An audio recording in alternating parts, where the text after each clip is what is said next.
Next हम start करते हैं 51 पॉइंट से। Life is the continuous changing process the base of educational philosophy. ये प्रोग्रेसिविज्म कहता है। एक बात याद रखिएगा, जहाँ पर भी कॉन्टीन्यूस चेंजिंग आएंगी तो कॉन्टीन्यूस चेंजिंग की जो बात होती है वो हमेशा प्रोग्रेसिविज्म करते हैं। ठीक है, नेक्स्ट हम पढ़ते हैं यहाँ पर जो रिफॉर्म्स हैं। Reforms are necessary in all walks of life is focused on reconstructionism, क्योंकि जो रिफॉर्म्स की बात है वो हमेशा रिकन्स्ट्रक्शनिज्म वाले ही करते हैं। Philosophy of education which makes man responsible for his action and experience is called existentialism, कि जहाँ पर भी मैन को रिस्पॉन्सिबल करने की बात होगी और उसके एक्शन और एक्सपीरियंस की बात होगी और जो रेलिवेंट होगा सिर्फ मैन की साइड पर, यानी एक इंसान जो है उनकी रिस्पॉन्सिबिलिटी की बात हो रही है, उसके काम की बात हो रही है, तो वो वहाँ पर हम कहाँ पर जो है वो एग्जिस्टेंशियलिज्म की बात करते हैं। Study of great book is at core of perennialism. ये बात मैंने पहले भी आपको बताई है कि ग्रेट बुक की जो स्टडी है वो प्रिनिलिज्म के ही अंडर आती है। उसके बाद हम बात करते हैं यहाँ पर which one is not among major exponent of perennialism, William Bagley, and the school should be run on democratic lines held by progressivism. और what is the most important element of informal education, media. Media के ज़रिए हम informal education हासिल करते हैं। तो ये सबसे ज़्यादा मोस्ट इम्पॉर्टेंट एलिमेंट है।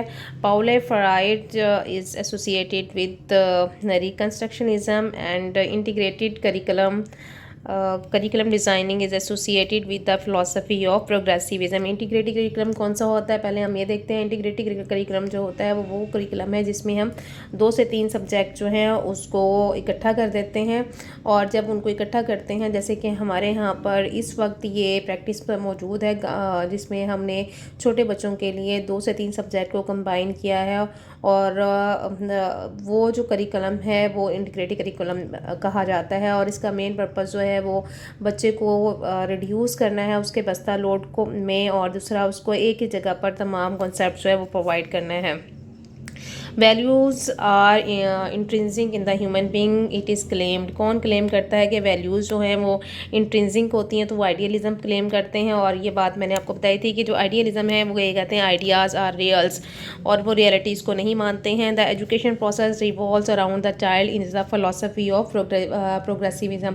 प्रोग्रेसिविज्म प्रैग्मेटिज्म जो है वो जॉन डुई ने दिया था, और इनके नज़दीक जो चाइल्ड है वो सेंटर होता है एजुकेशन का, और इसीलिए इनकी जो फिलोसफी है वो सिर्फ चाइल्ड की घूम के है। The teacher is the change agent is the philosophy of रिकन्स्ट्रक्शनिज्म।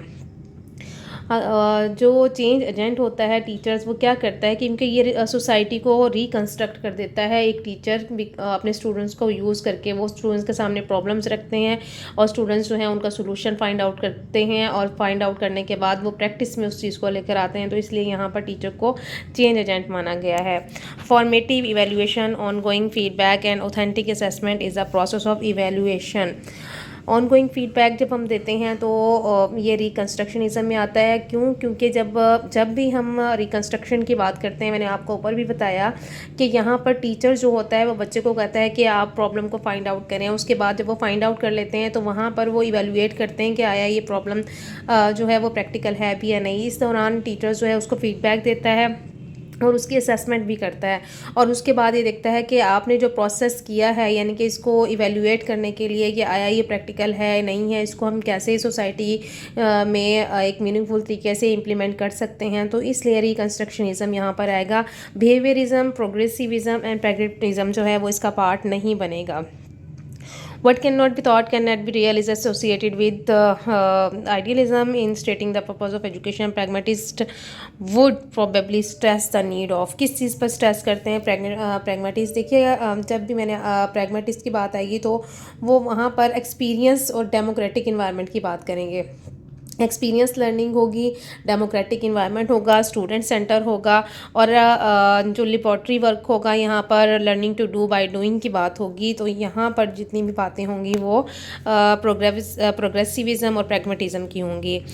Next आ जाता है हमारे पास the existentialist teacher is most likely to view teaching as, कि जो एग्जिस्टेंशियलिस्ट टीचर होता है वो क्या करता है, वो ये कहता है कि a performance to evoke student insight और लर्निंग, क्या ये वाला जो मेन कॉन्सेप्ट है, अभी मैं इस पर हमने डिटेल से ऊपर डिस्कशन की है कि परफॉर्मेंस जो है वो टू इवोक स्टूडेंट इनसाइट और लर्निंग के हमने क्या करना है कि बच्चों के अंदर इवोक करनी है ताकि वो बेहतर तरीके से परफॉर्मेंस कर सके स्टूडेंट्स में।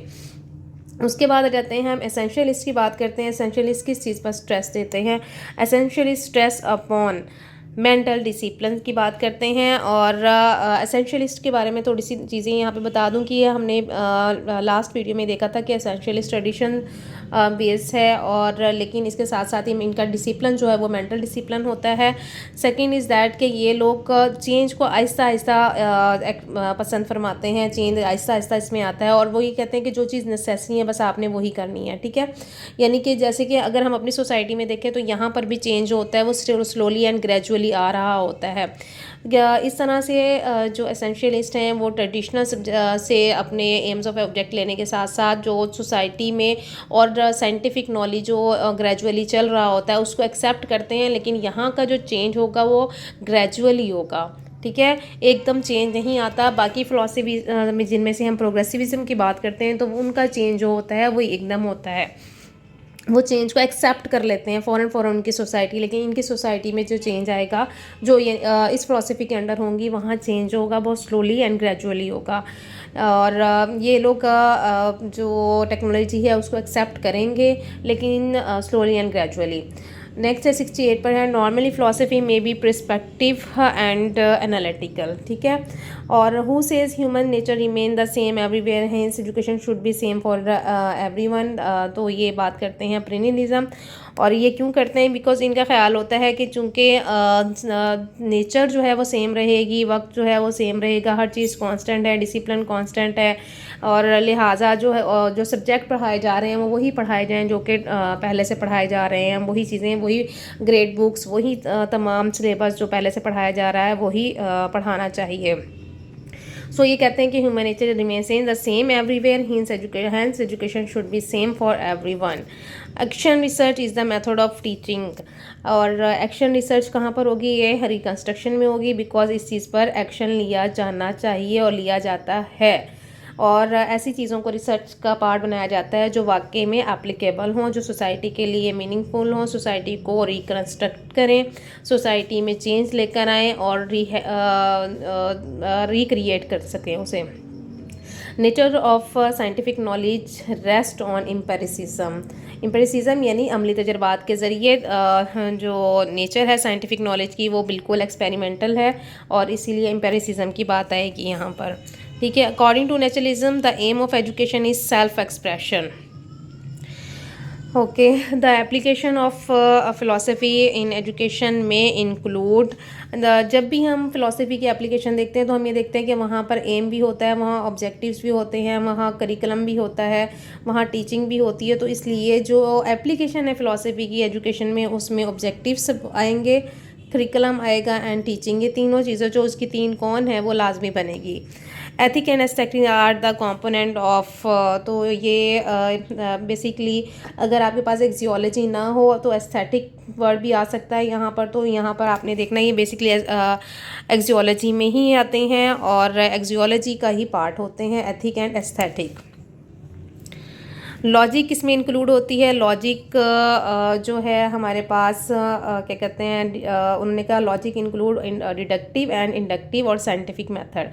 तो अब आपने ये देखना है कि लॉजिक बेसिकली है क्या। लॉजिक जो होती है वो हम कहाँ पे इस्तेमाल करते हैं? तो ऑब्वियसली हम डिडक्टिव वे में भी लॉजिक का इस्तेमाल कर रहे हैं, इंडक्टिव वे में भी लॉजिक का इस्तेमाल करते हैं। इंडक्टिव वे में हम बॉटम टू टॉप जाते हैं और डिडक्टिव वे में हम टॉप टू बॉटम आते हैं, ठीक है। और the function of educator is to lead the child near reality is educational philosophy of realistic. Authentic knowledge is gained through empirical knowledge, and for the empirical knowledge, ये empirical experience है। authentic knowledge कैसे आता है? ये scientific knowledge है जो कि हम experiment से हासिल करते हैं, इसीलिए इसको authentic knowledge कहा जाता है। For the learning of student, progressivist teacher put जो है जो प्रोग्रेसिविस्ट टीचर होता है वो क्या करता है मोर एम्फोसिस ऑन, किस चीज़ पर एम्फोसिस करेगा। प्रोग्रेसिविस्ट टीचर हमेशा से एम्फोसिस करेगा क्या कहते हैं प्रैक्टिकल जो एवेल्यूएशन है या प्रैक्टिकल वर्क है या प्रैक्टिकल एजुकेशन है। कभी भी वो एब्स्ट्रैक्ट आइडिया या इंट्यूशन और इन चीज़ों पर फोकस नहीं करता है। Lecture method is the choice of idealist teacher. Classroom environment will be teacher centre if a teacher is idealist. And next हम देखते हैं for instruction pragmatist teacher tend to rely heavily on problem solving and project method. ये चीज़ें आती हैं किसमें, reconstruction में। Reconstruction में हम बहुत सारी बातें पहले भी कर चुके हैं। An important question of philosophy is what is universe. What is universe जो है ये सबसे अहम क्वेश्चन है और यहीं से फ़िलासफ़ी का आगाज़ हो जाता है। Education is should be life itself not a preparation for life. ये किसने कहा और ये क्या है? Is the characteristic of educational philosophy of, क्या है जी, प्रोग्रेसिविज्म की ये कैरेक्टरिस्टिक है। बिकॉज इन्होंने कहा कि education should be life itself not a preparation for life, क्योंकि एजुकेशन खुद ही एक ज़िंदगी है, ना कि ज़िंदगी के तैयारी का नाम है, और ये प्रोग्रेसिविस्ट कहते हैं। और इसके बाद आ जाते हैं education is not an imitation of life but a preparation for it, ये प्रेनिलिज्म कहते हैं। तो दोनों में फ़र्क है, दोनों में थोड़ा सा फ़र्क है और ये अक्सर कोटेशन पेपर में आ जाती हैं। Education is life itself not a preparation for life and education is not an imitation of life but a preparation for it. तो इन दोनों का कोई क्वेश्चन प्रीवियस पेपर में भी आए हुए हैं, तो इनमें इनके कॉन्सेप्ट में बहुत चेंजेस हैं। तो the teacher's role is not to direct but to advise. Direct नहीं करना, एडवाइस करना है, गाइड करना है, तो ये काम प्रोग्रेसिविस्ट टीचर ही करेगा। Moral development is the curriculum of perennialism. मैंने आपको बताया था कि प्रेनिलिस्ट जो है वो बात करते हैं ओल्ड वैल्यूज़ की, ओल्ड थॉट्स की, ये जो चीज़ें चल रही हैं, तो इसमें मोरल वैल्यूज़, मोरल डेवलपमेंट की भी बात आ जाती है। रिकन्स्ट्रक्शन जो है वो सोसाइटी की रिकन्स्ट्रक्ट की बात करेंगे। प्रोग्रेसिविज्म जो है वो उनकी प्रैक्टिकल वर्किंग की बात कर रहे हैं। एग्जिस्टेंशियलिज्म जो है वो ह्यूमन बीइंग पर फोकस किए हुए हैं। Global issues are the part of the curriculum of the theory, तो ये रिकन्स्ट्रक्शनिज्म में ऑब्वियसली आएगा। And the superior pedagogical skills of teachers are stressed in essentialist. Okay, the teacher is the authority figure in, किस में है authority figure? प्रेनिलिज्म में। यहाँ पे जो टीचर्स जो होता है ना, यहाँ पर वो जो भी नॉलेज प्रोवाइड करेगा अपने स्टूडेंट्स को, तो वो स्टूडेंट्स वो गेन करता जाएगा। यहाँ पे स्टूडेंट्स के पास कुछ भी नहीं है, सब कुछ टीचर के पास है। और ये लोग ये कहते हैं कि टीचर्स जो है वो एक क्या कहते हैं, स्टूडेंट जो है वो एक स्पंज की तरह है। टीचर बोलता जाता है और स्टूडेंट जो है अब्सॉर्ब करता जाता है। तो इस एग्जाम्पल से आप ज़रूर याद रखिएगा इस चीज़ को। And the next one is the non punitive classroom management is the characteristic of existentialist।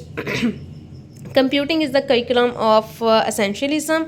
ये मैंने अभी ऊपर भी आपको बताया था कि कंप्यूटर जैसे जो हमारी टेक्नोलॉजीज़ हो उसको एक्सेप्ट करते हैं करिकुलम के तौर पर, तो वो एसेंशियलिस्ट होते हैं, लेकिन slowly and gradually. Okay, the IQ testing is the evaluation processing जो सजेस्ट की जाती है वो एसेंशियलिस्ट किया जाते हैं कि जो IQ टेस्टिंग है is the evaluation process suggested by essentialism. Open classroom is the classroom management suggested by existentialism. Okay जी, प्राइवेसी क्लासरूम मैनेजमेंट जो होती है वो एग्जिस्टेंशियलिस्ट में होती है, और ओपन क्लासरूम जो होता है वो भी उसी तरह की मैनेजमेंट में आता है। नेक्स्ट हम बात करेंगे एसे टाइप एग्जामिनेशन जो होती है वो पेरेनिलिज्म लेते हैं। And the great method of teaching by the naturalist is play way और समटाइम ये स्टडी टूर भी इसी का ही पार्ट है। अगर आपके पास प्ले वे का नहीं है ऑप्शन, तो रोल प्लेइंग भी इसमें आती है। तो यानी कि डिफरेंट बुक्स में डिफरेंट जो है डिस्कशन इसका पार्ट नहीं है, लेकिन स्टडी टूवर्ड्स भी हो सकता है, साइंटिफिक टूवर्ड्स भी हो सकते हैं, रोल प्लेइंग भी हो सकती है, and play way. But main जो फोकस होता है वो प्ले वे के पर होता है, जो कि बुक के अकॉर्डिंग ठीक है। Who says permanency is more real than change, तो एसेंशियलिस्ट जो हैं वो ये कहते हैं permanency is more real than change. And education should stress natural law and scientific inquiry belong to pragmatist.